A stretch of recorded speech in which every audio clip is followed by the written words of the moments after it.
میرے نبی کی شان سنو، نبی ہے بولتا قرآن سنو۔ اسلامی جمعیت طلبہ کے اس وقت کے جو اسٹوڈنٹس لیڈرز تھے، انہوں نے پورے ملک میں تحریک برپا کی۔ محدث العصر مولانا سید محمد یوسف بنوری رحمۃ اللہ علیہ کی قیادت میں تمام مکاتب فکر کے مسلمان یکجان ہوئے اور جنگل میں آگ کی طرح یہ تحریک پھیل گئی، اور بالآخر حکومت نے قادیانیوں کے اس وقت کے سربراہ مرزا ناصر کو طلب کیا اور وہ پارلیمنٹ آئے۔ اسے گرفتار نہیں کیا گیا، اس کے ساتھ کوئی جبر نہیں کی گئی، بلکہ وہ خود بخود پارلیمنٹ آئے۔ 13 دن اس پر مباحثہ ہوا۔ وزیر اعظم ذوالفقار علی بھٹو مرحوم، اسپیکر اسمبلی کے صاحبزادہ فاروق علی خان صاحب، اٹارنی جنرل یحییٰ بختیار صاحب اور قائد حزب اختلاف مولانا مفتی محمود مرحوم، یہ تمام حضرات پارلیمنٹ میں موجود تھے۔ مولانا شاہ احمد نورانی، پروفیسر غفور احمد صاحب، یہ تمام حضرات پارلیمنٹ میں موجود تھے۔ 13 دن اس پر مباحثہ ہوا اور باقاعدہ مرزا ناصر موجود تھا، اس کی موجودگی میں اس پر جرح کی گئی، سوالات کیے گئے، اور اس مباحثے میں امت مسلمہ کی نمائندگی کی فرائض مفتی محمود صاحب نے ادا کیے۔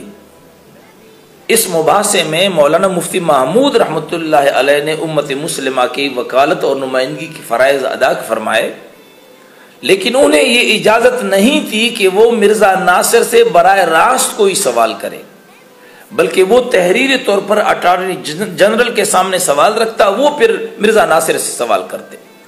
13 دن مباحثہ ہوا اور پارلیمنٹ کے تمام ارکان وہ اس نتیجے پر پہنچے کہ قادیانی غیر مسلم ہیں، ان کا اسلام سے کوئی تعلق نہیں۔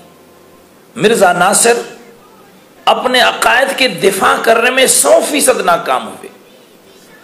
وہاں پر علماء نے ان کی کتب سے ان کے کفریات کو پیش کیا کہ امت مسلمہ کو گالیاں بھی دی ہیں، امت مسلمہ کو جہنمی بھی قرار دیا ہے، امت مسلمہ کو غیر مسلم بھی قرار دیا ہے، اور خود نبوت کا دعویٰ بھی کیا ہے۔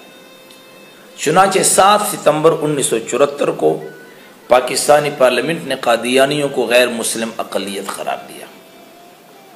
یہاں پر ایک بات آپ کو اور بتاؤں، اور وہ یہ ہے کہ مرزا غلام قادیانی نے صرف نبوت ہی کا دعویٰ نہیں کیا، بلکہ یہ بھی دعویٰ کیا کہ میں خود محمد الرسول اللہ ہوں، نعوذ باللہ۔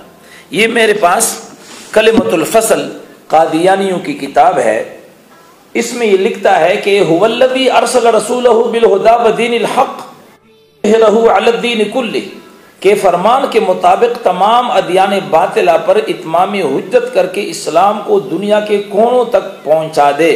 تو اس صورت میں کیا اس بات میں کوئی شک رہ جاتا ہے کہ قادیان میں اللہ تعالیٰ نے پھر محمد صلی اللہ علیہ وسلم کو اتارا تا اپنے وعدہ کو پورا کرے؟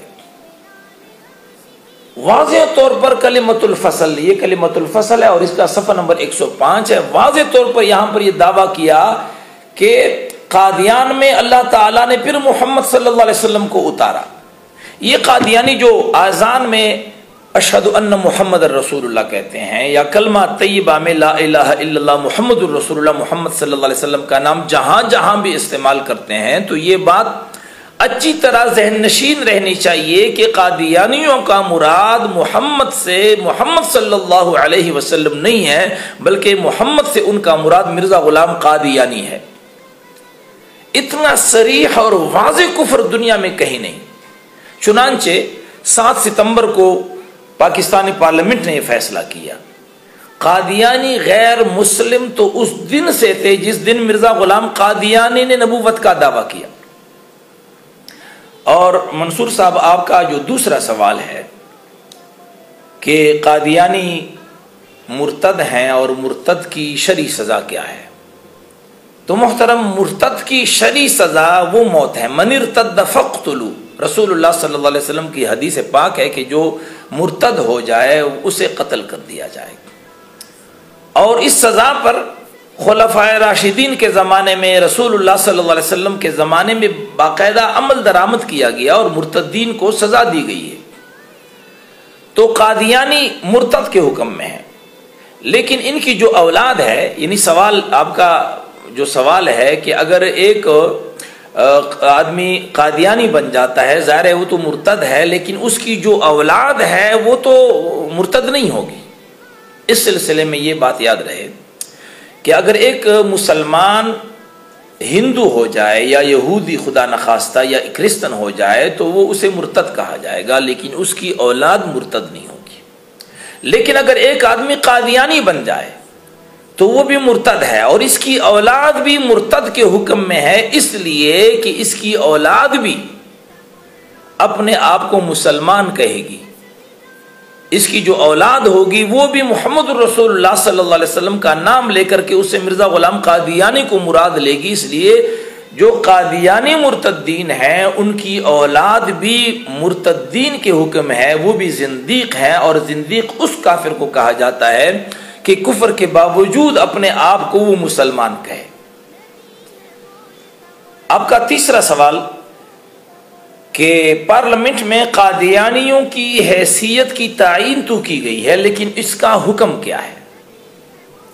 ہمارا اگلا ہدف یہ ہے کہ ہم ملک میں تحریک چلائیں کہ جس طرح آئین پاکستان میں قادیانیوں کی حیثیت متعین ہے کہ وہ غیر مسلم اقلیت ہیں، اسی طریقے پر قادیانیوں کے بارے میں جو شرعی حکم ہے اس کی بھی تعین کی جائے اور وہ بھی آئین کا حصہ قرار دیا جائے، اور وہ یہ ہے کہ جو قادیانی ہو جائے، جو مرتد ہو جائے، اس کی سزا سزائے موت ہے۔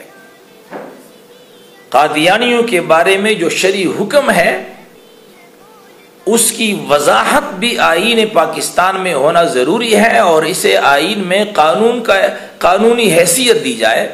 جس طرح قادیانیوں کی حیثیت ہے کہ وہ غیر مسلم ہیں، اسی طرح قادیانیوں کے بارے میں جو حکم ہے اس کی وضاحت بھی ضروری ہے۔ شکریہ، والسلام علیکم ورحمۃ اللہ وبرکاتہ۔